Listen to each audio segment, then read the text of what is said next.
Hi friends, আজকে দারুণ weather, বাইরে হালকা বৃষ্টি বৃষ্টি। খিচুড়ির সঙ্গে ফুলকপির একটা ডালনা বানাবো ঠিক করেছি। ভেরি ইজি, ঝপ করে হয়ে গেল।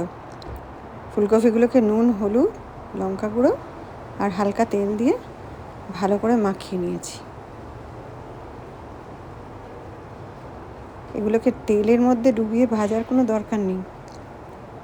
এগুলোকে রেডি করে আমি দেবো রোস্টারে। একটা বেকিং ট্রেতে হালকা অয়েল ব্রাশ করে নিয়েছি, ওর মধ্যে দিয়ে দিয়েছি সব কটা ফুলকপি সাজিয়ে।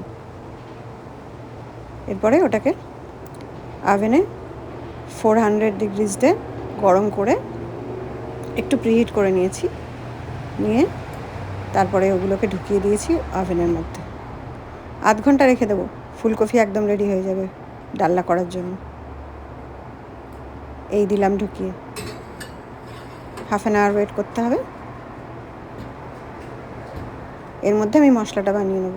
এটা একটা মিক্সি, এটা ব্যাটারি অপারেটেড, চার্জে দেওয়া যায়। এত সুন্দর বাটনা করা যায়। দেখো তোমরা, পেঁয়াজগুলোকে আমি দিয়ে দিয়েছি, ওই ঘুরিয়ে দিলাম। কারেন্টের তার ফার কোনো ঝামেলা নেই, সুন্দর একদম পেঁয়াজ বাটা হয়ে গেল।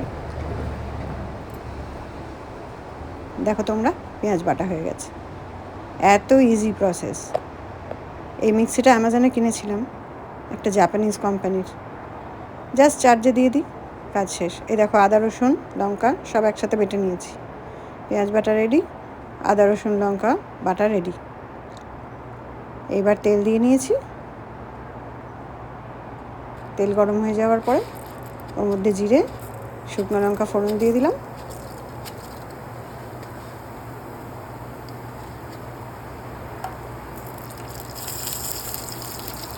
একটুখানি ফোড়নের গন্ধটা ছাড়লে তারপর এর মধ্যে দিয়ে দেবো পেঁয়াজ বাটা।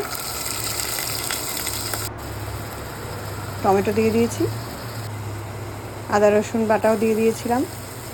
এবার ধনে গুঁড়ো, জিরে গুঁড়ো, গরম মশলা গুঁড়ো সব দিয়ে দিয়েছি। এবার মশলাটাকে একটু কষবো। তার মধ্যে দিয়ে দিলাম হলুদ গুঁড়ো,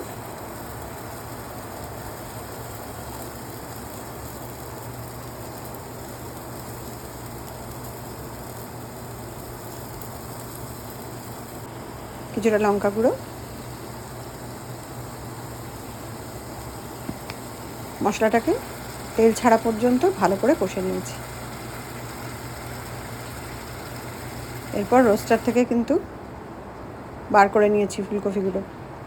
দেখো, ওটিজি থেকে বেরিয়ে ফুলকপির কি সুন্দর চেহারা। এই ফুলকপিগুলো এমনিই খেয়ে ফেলা যায়, ভাজা ফুলকপির মতো খেতে লাগবে, কিন্তু তেল প্রায় নেই বললেই চলে, শুধু অয়েল ব্রাশ। মশলার মধ্যে দিয়ে দিয়েছি ফুলকপিগুলো। এইবার ভালো করে নেড়ে চেড়ে নেবো। নিয়ে একটু জল দিয়ে হালকা গ্রেভিটা বানিয়ে নেবো। গ্রেভিটার মধ্যে ফুলকপিগুলো মিনিট 2 ফুটলেই হয়ে যাবে, একদম রেডি। এই চাপা দিয়ে দিলাম। জাস্ট 2 মিনিট পরে ধনে পাতাগুলো দিয়ে নামিয়ে নেব। শর্টকাট ফুলকপি রেডি।